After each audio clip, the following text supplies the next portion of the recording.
Hi everyone, this is Abel. Welcome back to my channel. Today I have a really interesting video for you because we have a lot of things to do and a lot of books to talk about. We will start with a review for the novel by Calum, Lott, A Dirge for Cascius. This is part of the review tour, the book tour for the release of this epic space opera, the first of the duology. Then I'll give you my last review for the SPFBOX 10 competition, the SPFBOX, how we call it, which is the Yawning Gap. Then we'll do a quick recap of all the books that I've been reviewing and judging for this competition, and at the very end I'll give you my pick, the book that I have selected between all of the 6 books that have been assigned to me and that I will carefully handle to Dr. Philip Chase, Professor Philip Chase. He will read the book with all the other books that all the other teams of the all the other members' teams have been reading and selecting, and he will be the one deciding which book will be part of the final stage of the competition. Okay, so yeah, a lot of things to do, a lot of things to discuss. But before we start, remember that if you enjoy science fiction and fantasy books, this is the perfect place for you. So if you want to see more videos like this, please consider subscribing, leave a like, share this video. Thank you. A Dirge for Cascius is a complex book, a weird book, but a really engaging one. I didn't know exactly what to expect from this novel. This is a debut novel, so there's no background and no expectation, but just a little bit of hype because of the very nice and really atmospheric cover. I think it's one of the most original book covers that I've seen during the last 2 or 3 years, absolutely. And I think that it fits perfectly with the atmospheres and the vibes of this novel, which is a strange mix between different kinds of subgenre, between the SFF global and really expensive, really huge macro genre, as I like to define. This is a space opera, of course, because it's set in a far future when humanity has colonized the galaxy, when we met different kind of alien races and different cultures. There's been a long struggles and long wars and some kind of a huge empire, even if it is not exactly called an empire, and it doesn't operate exactly like all the other empires that we have seen in many other space operas. Because this is a different kind of a novel, you'll see pretty soon why I say that. And because this novel is a character piece, it's a character work. It is all centered around the character of Cascius, which is a really complex person. Not exactly likable, especially at the beginning, but you can definitely empathize with him and understand why he is the way he is, because he's a complicated man. And it will be a hard pill to swallow for many readers, I'm sure, because of the way the book is handled.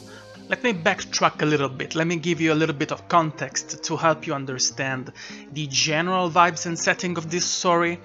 We follow Cascius, which is 200 years old, and by the way people function and live in this universe, he is approaching the later stage of a lifetime, because people in this universe, they live at maximum around 280 years.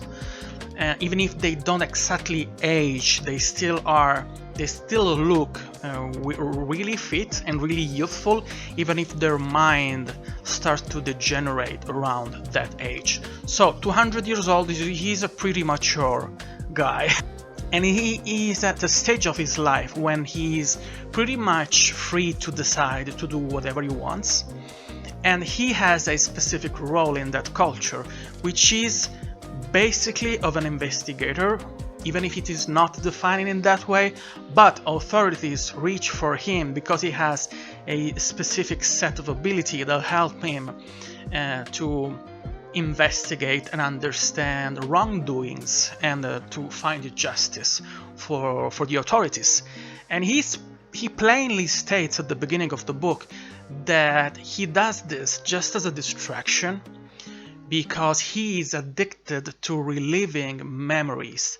There is a whole bunch of explanation to help you understand why and how people can experience again memories, but he is addicted to re-experience again and live again traumatic events from his past.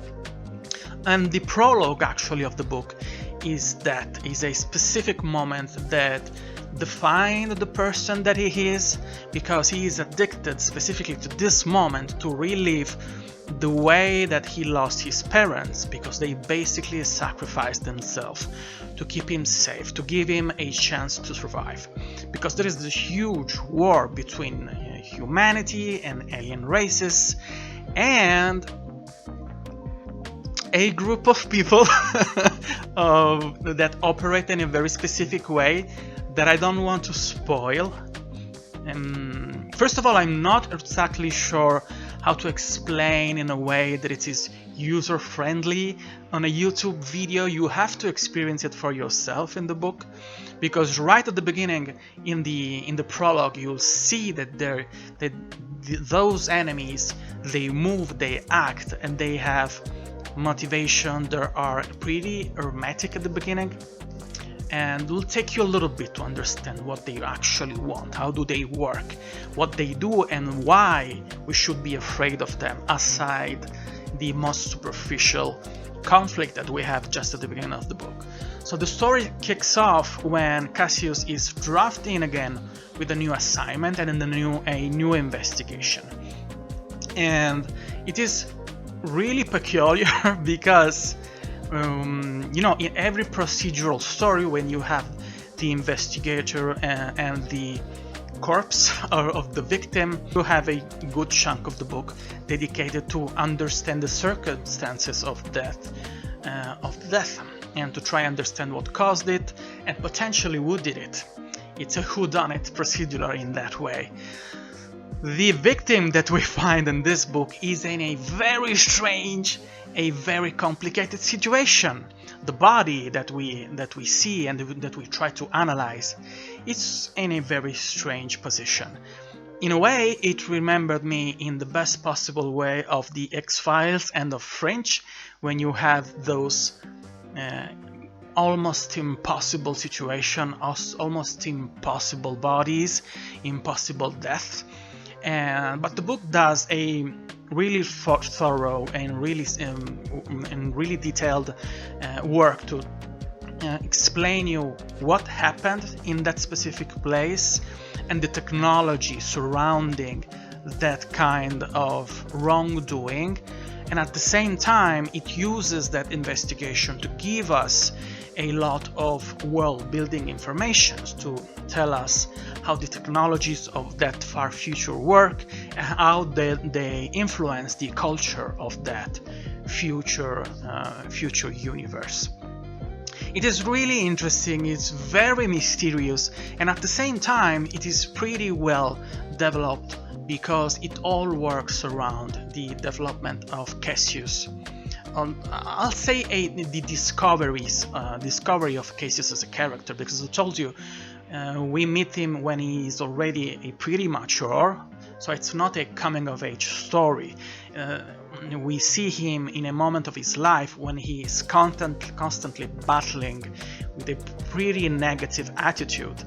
This is a novel that can be a hard pill to swallow if you have suffered in any capacity or in any way of depression, because Cascius is severely depressed.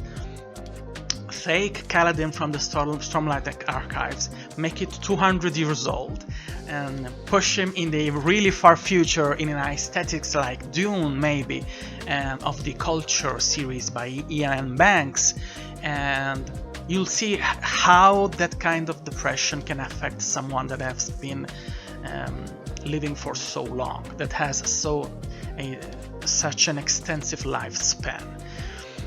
It can be really depressing as a reader too, because at 200 years old, he still has a lot of problems, a lot of really hard-hitting problems, and he's still always considering and meandering in his mind and trying to decide if he has to keep fighting for his life or if he has to finally unalive himself and call it a day and call it a life and stop suffering because of the really hard life that the really hard streak of events and traumas that he went through.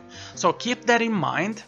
If you're not in a really happy place by now, or when you approach the book, be aware that it could be really difficult to swallow, even if the book has a specific trajectory that you see pretty soon, that it doesn't encourage you to have a bad attitude toward lives or to keep being so conditioned and so negatively affected from all of the issues that you can have on the mental health side of your life. So it's not depressing because he wants you to be depressed, but it is a difficult topics, and it is being handled graciously, I will say. But you know, readers, we try to be empathic. We are influenced from what we read, and yeah, so be careful about it, okay?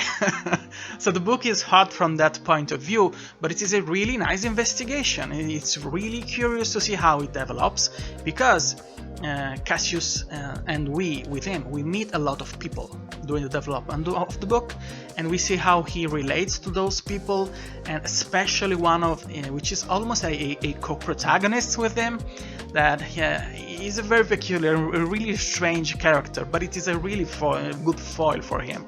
He's a really good counterpart. And then of course the investigation goes on, it becomes bigger, there's conflict, there is conspiracy theories, it has a bigger scale of what we seen at the beginning of the book, and it goes on.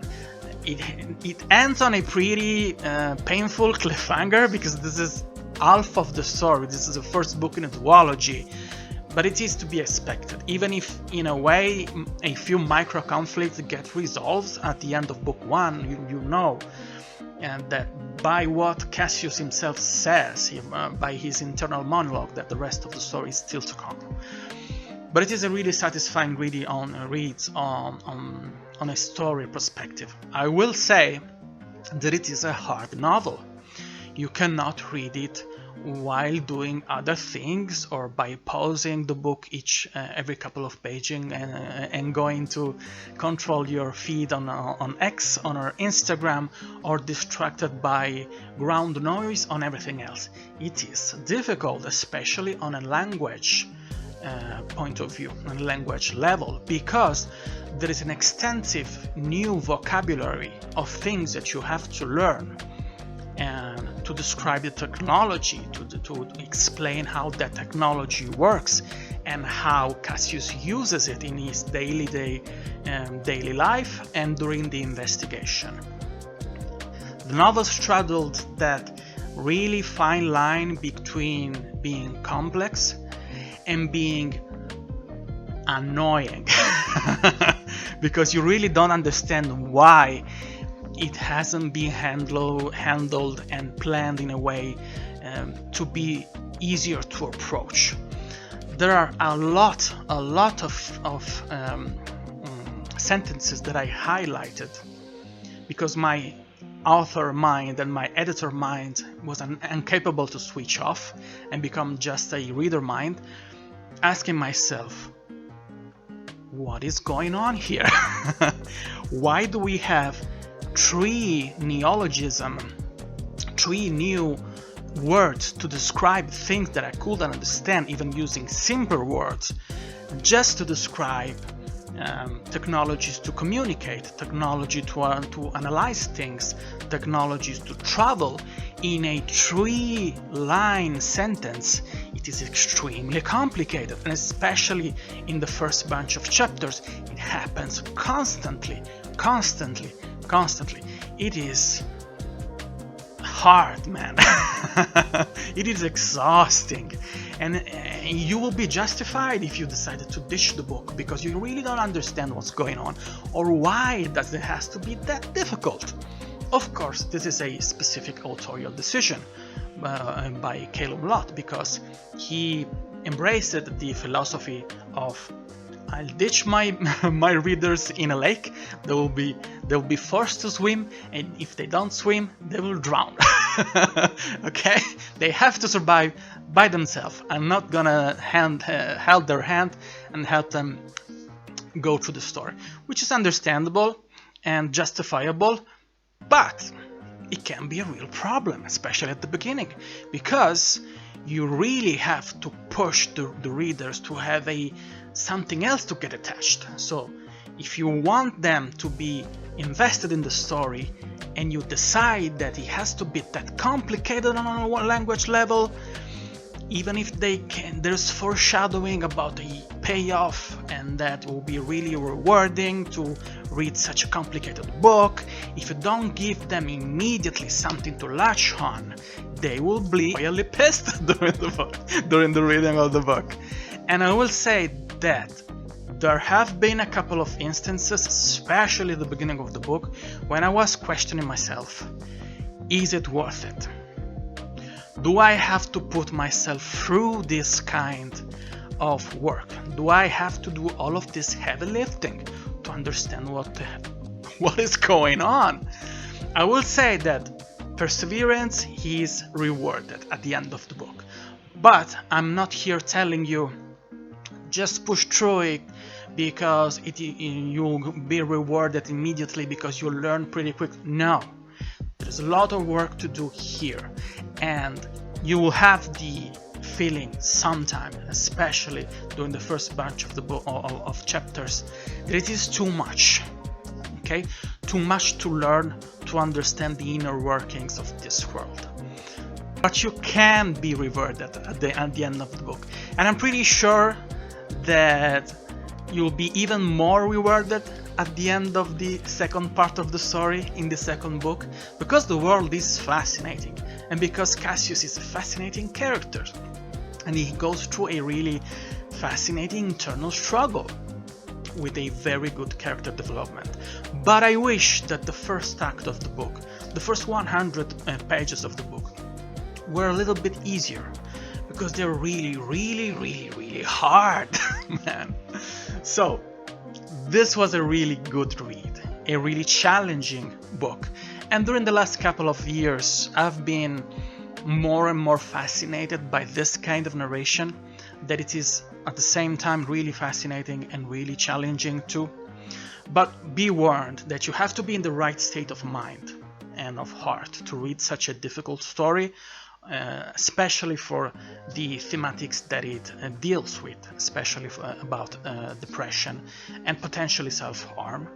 And it is really difficult to read, especially at the beginning, okay? But give it a chance, because it is a really unique book.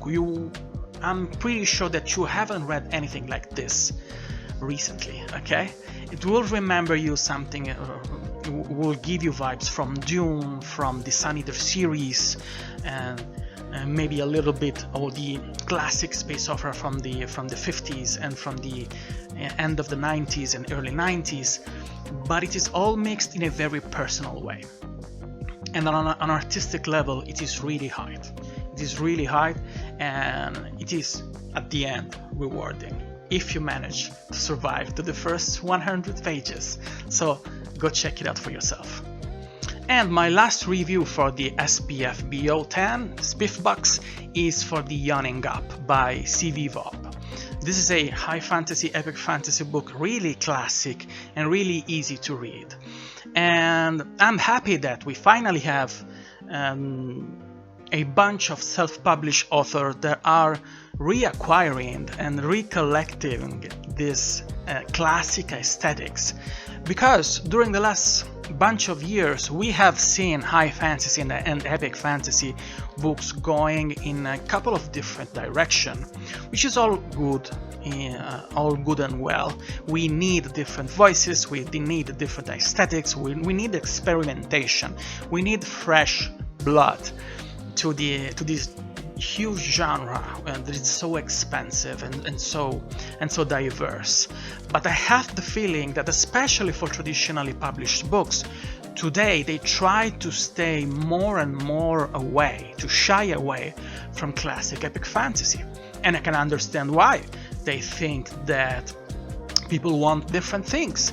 They want different voices, different faces, different cultures explored in epic fantasy. And we end up having a huge variety of books set in culture that have really little share with the classic fantasy that we had during the 80s and the 90s. That's understandable because we had a lot of those really classic books that stick to the plan, that stick to the original aesthetics that flows around the Lord of the Rings, around the Dragonlance, and all the rest. But sometimes I miss that, and it's not that easy to read that huge catalog of books, especially if you don't live in the US and you have to search for those books and you can find a new edition. You have to rely on the used market. You don't want to read always ebooks. You want to read a good paperback editions. Can be really difficult. So at the end of the day, I realized that I haven't read that much a huge epic classic fantasy because it is really difficult to find those here in Europe. So I'm happy when I have this, a modern rendition of that by a indie author. And this was really nicely done. It is an easy read. The protagonist is a really nice guy. He's a good person, and his struggle, the development that he goes through during the novel is really relatable. I will say that this is a really classic story that has a few really original choices on the world building side of things, because the world is divided by really hard confines that divide not only the land but the cultures. And when those borders they begin to crumble, you really understand at the beginning of the book really easily that this is the spark at the beginning of a huge conflict that will change the face of that universe forever, and that it is something really important to tackle as fast as possible. At the beginning of the book, you know immediately the character, he's thrown into action, and you really see how his mind works, which are his priorities, what it is really important for him, and how he takes decision, and how he quickly change the course of action of his life to accept a specific commitment. And that's really heartwarming because as I told you, given the fact that epic fantasy is changing so fast and becoming so varied, we often have really grey or really dark main characters, which are extremely fascinating. But sometimes I yearn for a good guy, simply a good guy, someone that I can look up to, someone I will follow him to battle and yelling for Frodo with a sword, okay? This one is a really good guy, and in a way it reminds me of the vibes that I had reading Stone and Sky by Z.S. Diamanti, because it had that pure-hearted main protagonist, especially at the beginning, and this one has too. And it follows a few cliches of the genre, and it gives you exactly what you expect on each story structure, with a few things that are original of this world and this story. The dialogues are really funny, are really simple but really funny. The only thing I think that doesn't work really well are a few things happening at the beginning of the book, when you don't exactly understand why a few characters are doing really important things the way they do it, and why they take those decisions. And you really ask yourself, are we reading a contrivancy? Are we in front of a convenient evolution of a plot point because we have to move the story forward?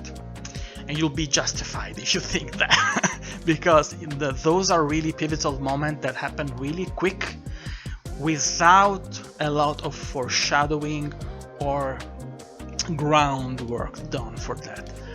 But given the fact that for the most part the book has this light-hearted tone, you're going to accept that. You're not going to think about it too much. But it is a strange way to introduce especially the main conflict and the main character, because it goes through a couple of times, through a few moments when you think, that's convenient. Okay, but the rest of the story is really nice, and it's really funny, and it's dramatic when it needs to be dramatic. It's really light-hearted when it needs to be light-hearted, and it is an interesting and enjoyable read. So I suggest you to give it a try for yourself, absolutely. Now I'll give you a quick overlook of all the books that I've read for this competition, for this SPFBOX. And I started with Thea and Empathy by Shanna Swendson. This was a really fun and eye-opening experience for me, because this was my first cozy fantasy, absolutely the first one, and the first one that was at the same time cozy fantasy and mystery and romance too. So it opened for me a lot of doors, okay, to understand this specific subgenre. It was a really fun read. It's about a girl that it's been running away from her old life, that stumbles upon a really mystical place when she quickly understands that people are drawn to that place because they have, in a way, many of them are running away from something. And she becomes the owner and the caretaker for this tea shop.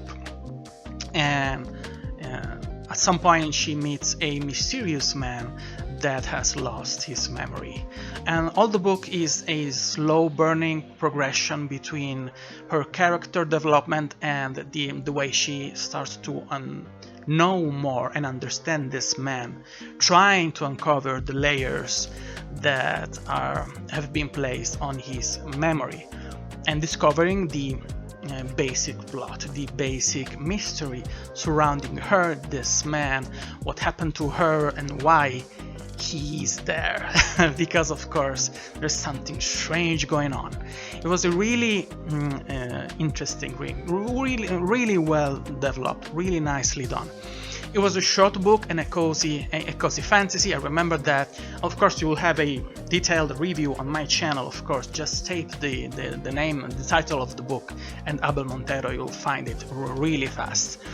I will say that being my first experience with cozy fantasy, I wasn't sure exactly what I was allowed to ask from this kind of book, because there were a few instances when I was dubious if I was allowed to ask more on a character development and world building and drama, and because I'm used to different books. Okay, this was really a really new experience for me.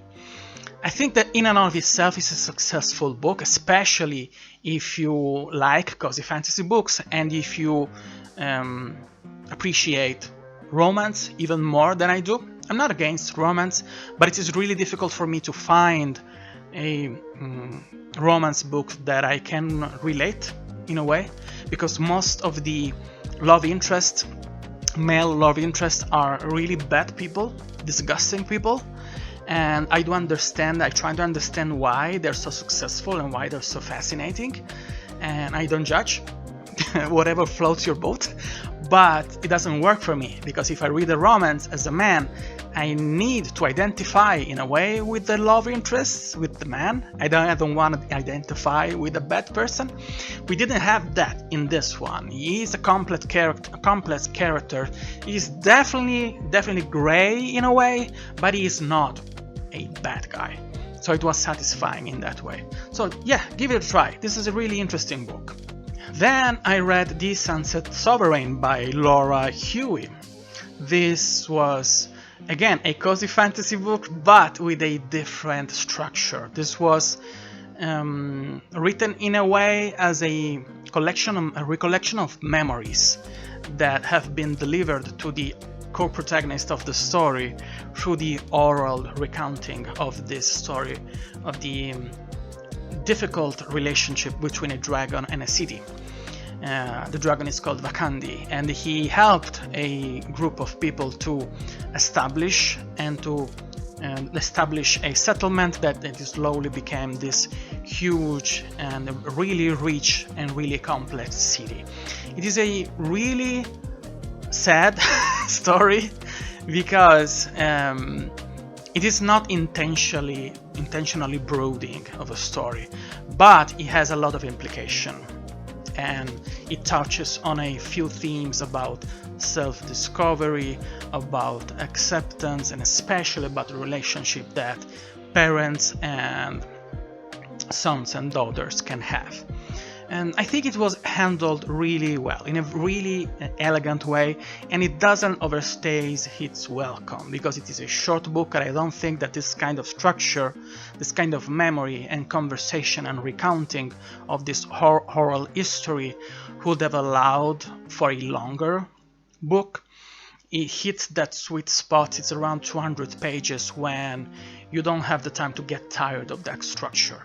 And at the same time, there is a lot going on in those 200 pages, because this structure allows the author to use a lot of tell to summarize a lot of things, and at the same time it's written in a way that the voice of the dragon gives to each and every step of this story the right gravitas, and makes it look exactly how important, how it needs to be for every part of that growing and changing and shifting relationship, to the point that the people from that city, they really want to eliminate the dragon and be free from his influence in the most gruesome way possible. And it is really heart-wrenching to see how he realizes that his people, his hatchlings, how he calls them, they don't really want him anymore. Not only they don't love him anymore, they don't want anything to do with him anymore. And he has to understand and accept why. He has to understand if he is responsible in a way for this outcome in this relationship. And I think that many parents will be in the same boat, trying to understand why it is so difficult to deal with their son and daughters, why it is so difficult to deal with the new generation, and how fast we change, and how fast and how easily we grow apart. So yeah, on a thematic level, this is a masterfully written book. I think that there are a few instances when the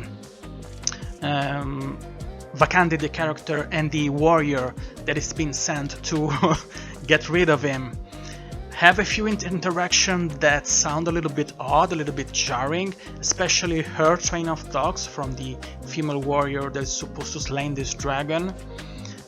She can be a little annoying at times, but all in all, the story is really good, and it's really effective. It's short and sweet, and you should absolutely check it out. Then I've read When Shadows Fall by Lindy Enns, which is a fantasy book with a really peculiar and really unique aesthetics. And if you have read my review recently published on the SFF Insiders blog, or if you have watched one of my previous videos when I gave you a review for this, you have seen that I had quite the struggle trying to explain and actually to understand the aesthetics of the book while reading it, because it goes in a direction, then it looks like it's going in another direction, and you ask yourself, wait, was the book going in that direction all along and I needed to understand that, or was it needed to be explained and exposed better? But I will say that it's not the focal point of the book. The focal point of the book are the characters, especially the protagonist, which is really complex. She suffers from panic attacks. She's a really she has this really closed up demeanor, especially at the beginning of the book, and then she opens up because she is forced to pull out her courage, her strength, and because she has to find her sister in the world of this book, when in the setting of this book. When night falls, there are monsters lurking around, and if you happen to step out of your house, you'll be immediately annihilated. Or this is what people think, because there is a mystery lurking around the place and around this Dark Lord that has seized power and that has forced people to basically be slaves, cultivating the fields and doing hard labor for him. So she is forced to try and find her sister that she was taken by those dark creatures lurking around, and this is a nice way to tie in her character development and the development of the story, because she has to become more mature and more self-aware and be more courageous all in all as a person. It also has the story an interesting technology, we can call it, because of the way they harnessed power from emotion and used those emotions to operate various machines in the world. And it has a really nice resolution on a thematic level, not so much on a plot side of things, because I would like to for the ending to be handled in a more powerful way. But all in all, it's a good book, and I think you should absolutely check it out. Then I've read The Order of the Shaggy Dragon by Stephen McKinnon. You'll find, again, all of these reviews on the SFF Insiders blog too. This is a high fantasy, dark fantasy book that will stay with me for a long time because of the dialogue.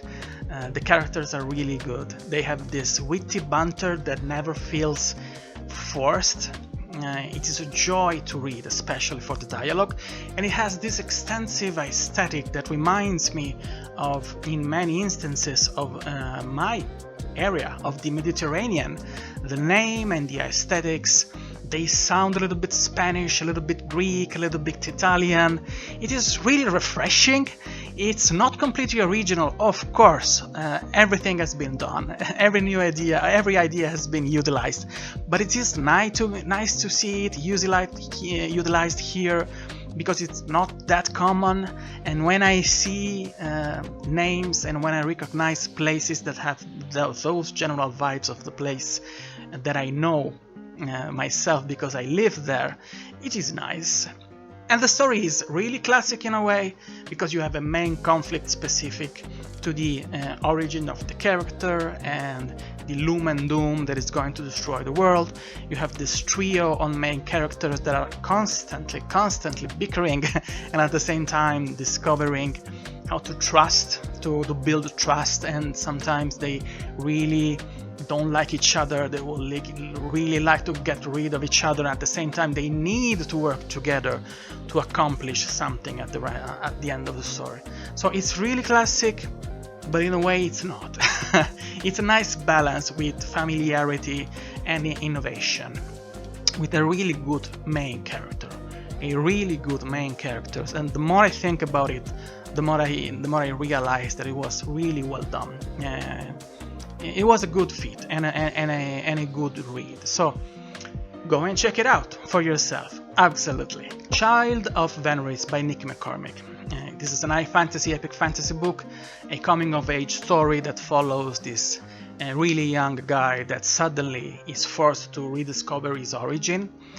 He knows that the small place when he lives in is not exactly his home place, and that the man that he calls father, he's not exactly his father. He knows that, but he doesn't know how big of a conspiracy there is around him, and how dangerous his life is shaping to be.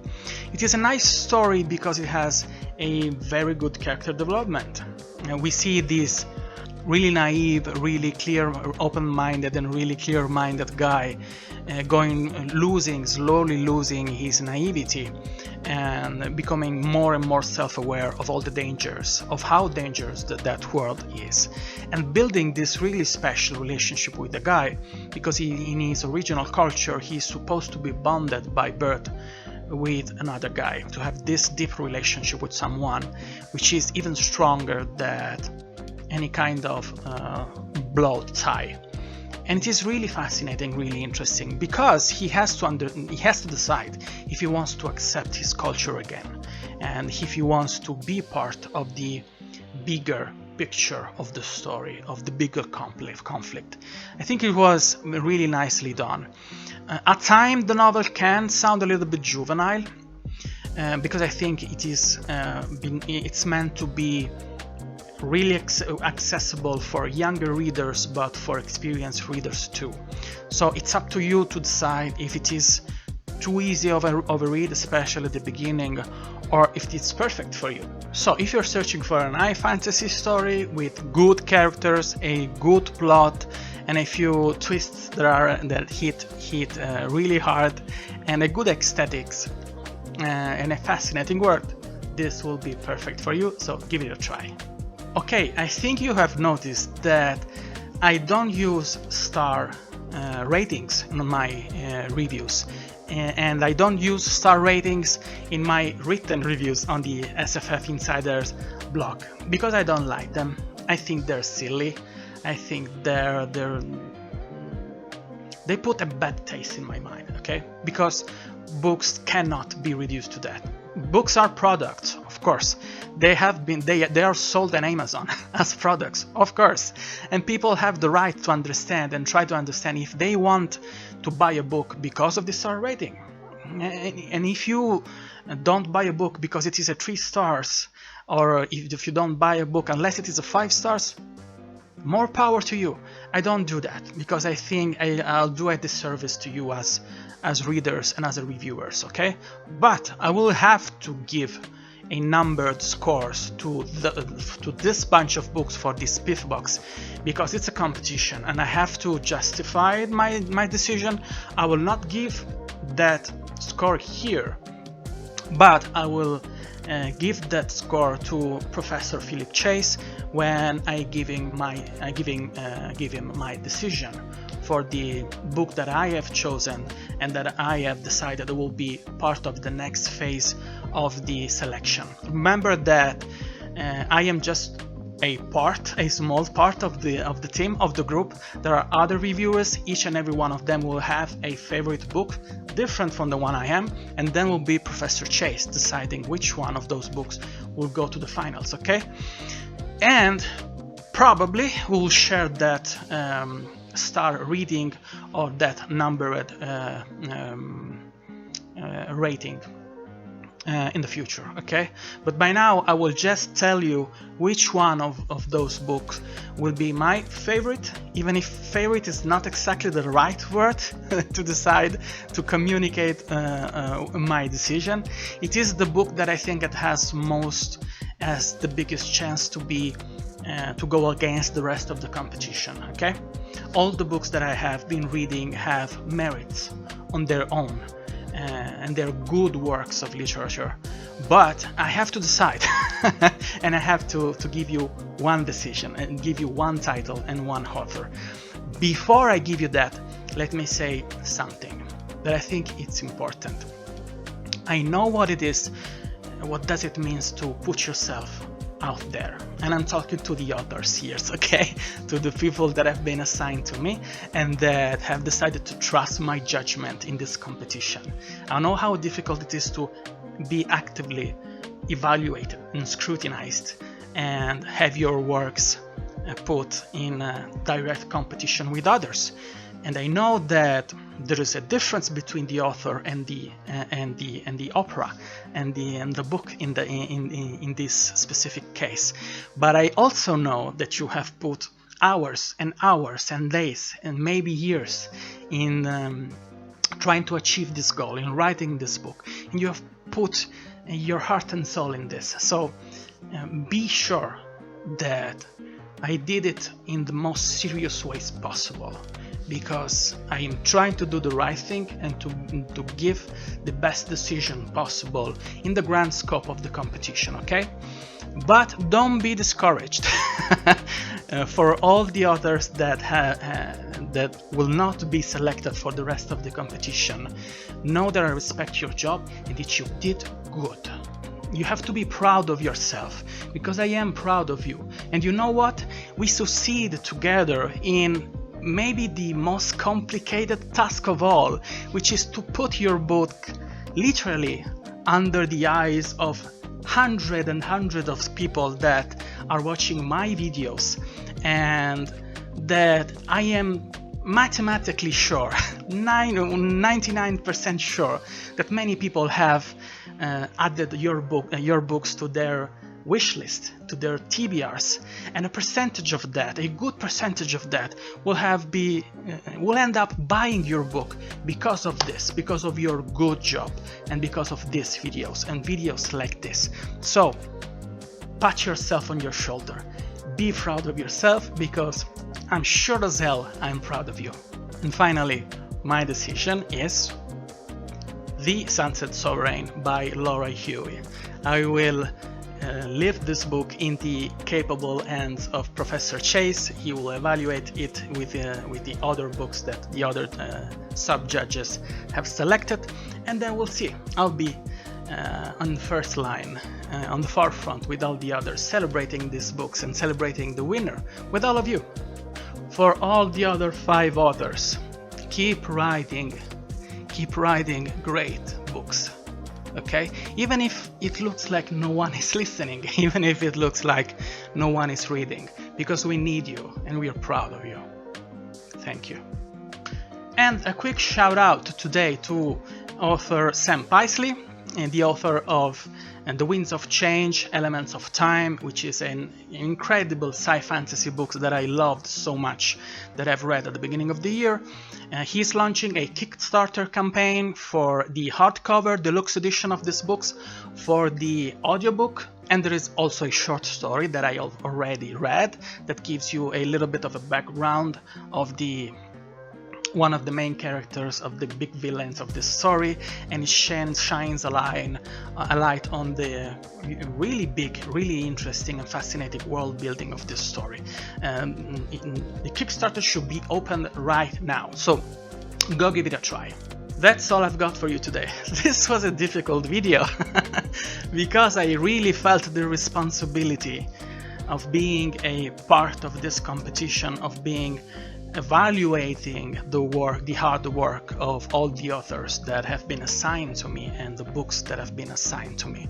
But I'm happy I've been part of this, and it was an enlightening experience for me, because it helped me to really try to do my best for my reviews, and trying to be as useful and as detailed and as fair as possible, to give authors the respect they need, and to readers, you, the respect you need when you have to decide if you have to spend your hardly earned money on books that are work of arts, but at the same time, in the weird world we live in, they're products too.